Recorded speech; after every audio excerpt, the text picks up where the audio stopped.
Trump forwarded this peace plan, which was basically amounted to a Ukraine capitulation, i.e. Russia gets Crimea, Russia gets all the territory it seized during the war, and then in return, Trump would lift all the sanctions against Russia since 2014. And that sounded very nice to Putin, so he started pretending he was a bit more amenable. But then there was pushback from Zelensky, there was pushback from European leaders, and now there are more sensible proposals coming up, which Putin doesn't like. So he's back to sort of offering just a few days ceasefire here and there so that he can keep Trump on side. Russian President Vladimir Putin has announced a temporary ceasefire in the war in Ukraine. It will run from the 8th of May to the 11th of May, the Kremlin said on Telegram. Let's speak to Catherine Belton, investigative reporter for the Washington Post, specializing on Russia. She is the author of Putin's People, How the KGB Took Back Russia and Then Took on the West. Hello, Catherine. Hi, thanks for having me on. Well, thank you for joining us. What do you reckon is the timing behind this?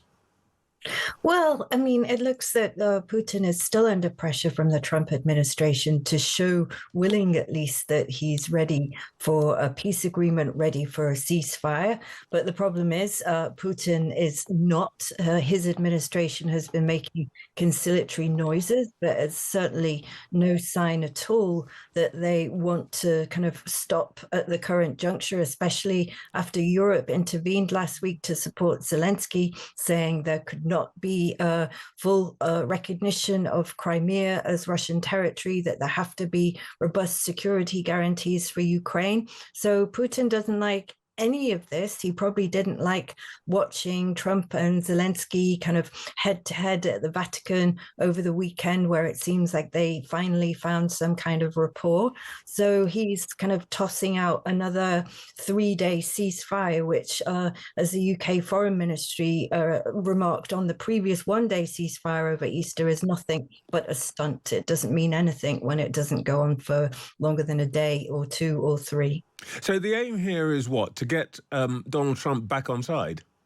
Yeah, I mean, Putin keeps kind of trying to ingratiate himself, trying to show that he's willing, when actually he is not. I think, they might be ready to scale back some of the longer term war aims, which is like full control of Ukraine, or at least only temporarily, because they think, Trump forwarded this peace plan, which was basically amounted to a Ukraine capitulation, i.e. Russia gets Crimea, Russia gets all the territory it seized during the war, and then in return, Trump would lift all the sanctions against Russia since 2014. And that sounded very nice to Putin, so he started pretending he was a bit more amenable. But then there was pushback from Zelensky, there was pushback from European leaders, and now there are more sensible proposals coming up, which Putin doesn't like. So he's back to sort of offering just a few days ceasefire here and there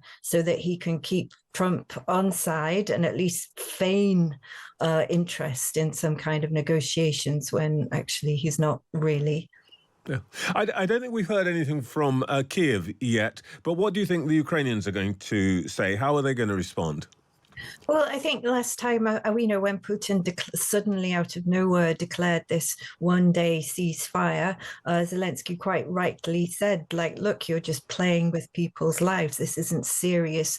We have offered and backed a 30-day ceasefire, which is much more substantial. And during a 30-day ceasefire, we could actually make some headway on peace negotiations. But Russia refused that, basically hinting that it feared that Ukraine could use that to rearm and reman its troops. And so basically they said no.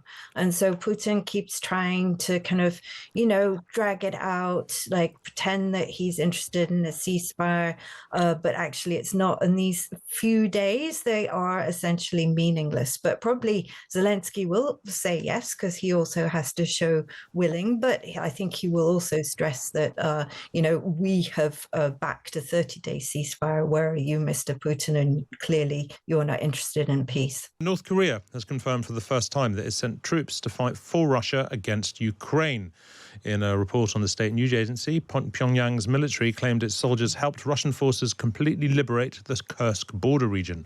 And President Putin has thanked Kim Jong-un for his help. Joining me now is Jerome Starky, defence editor at The Sun. Hello, Jerome. Hugo, hi. Thanks for being with us. So, look, we've known that there were North Korean fighters in Ukraine for months. They've been captured and killed, and we've seen them sort of postings on social media. Why are they starting to acknowledge them now, do you think? Well, it's a really good question, and there's clearly an element of geopolitical theatre about this. You're right, we have known they've been there for months. There have been about 12,000 there. They've been fighting intensively in the Kursk region to push the Ukrainians out. This seems to be two things. One is that most Ukrainian forces have now been pushed out of that swathe of Kursk, or that pocket of Kursk perhaps they captured. That the battle's not totally over. Most suggestions that Ukraine still holds a sliver of land in Kursk, but not much. Certainly nothing like the 1,300 square kilometres. So in one sense, this is Putin trying to say mission accomplished, but he's also signalling to the world, and significantly, of course, to America, that he has this allegiance with Pyongyang and that it's been valuable to him. And it's not just about these soldiers, although that's what the announcement today is about. It's also about a supply of artillery shells and munitions. We know that North Korea supplies at least 3 million artillery shells a year, and heavy weapons as well, a number of heavy weapons, missiles and sort of armoured fighting vehicles. So it's really a reminder, I think, to the West, and particularly as these negotiations appear to stall and Donald Trump's tone appears perhaps to have turned slightly less friendly towards Moscow, Russia signalling that it has this allegiance with Pyongyang. What's North Korea getting out of this? It's a really good question. The concerns are what North Korea wants the most is help with its rocket technology, the really sophisticated equipment and scientific know-how that Russia can bring to aid not just North Korea's nuclear ambitions, but also its conventional weapons and the weapons that it routinely tests. We see Kim Jong-un ordering these missile launches off the North Korean coast to threaten his southern neighbour. And look, when we first had reports of there being North Koreans fighting in this war, they were reported to be they were poorly trained, they were dying in large numbers, they were cold, they were confused, and so on. Has that changed?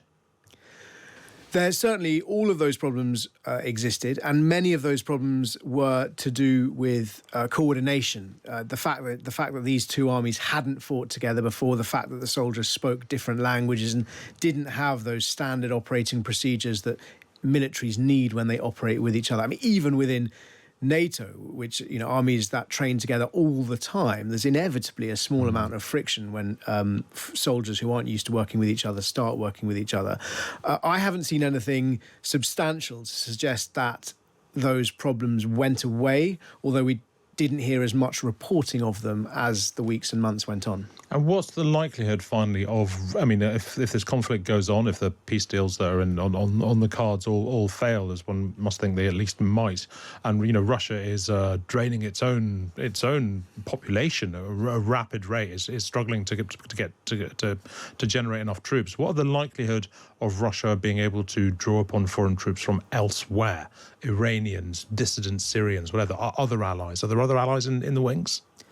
I haven't seen any suggestions that other countries are willing to commit uniformed soldiers as a state contribution to Russia's war effort. But certainly, ever since this first tranche of North Koreans arrived, there have been persistent reporting both from President Zelensky, Ukrainian security officials, Western security officials, all indicating that they believe there are more North Koreans ready to roll in, either to as an additional force or as a replacement force. North Korea has also suffered huge numbers of casualties, so they need to backfill those losses, but also those soldiers who have been fighting will become tired and exhausted, and because it's not their war, it's not North Korea facing this threat, they'll likely rotate in and out.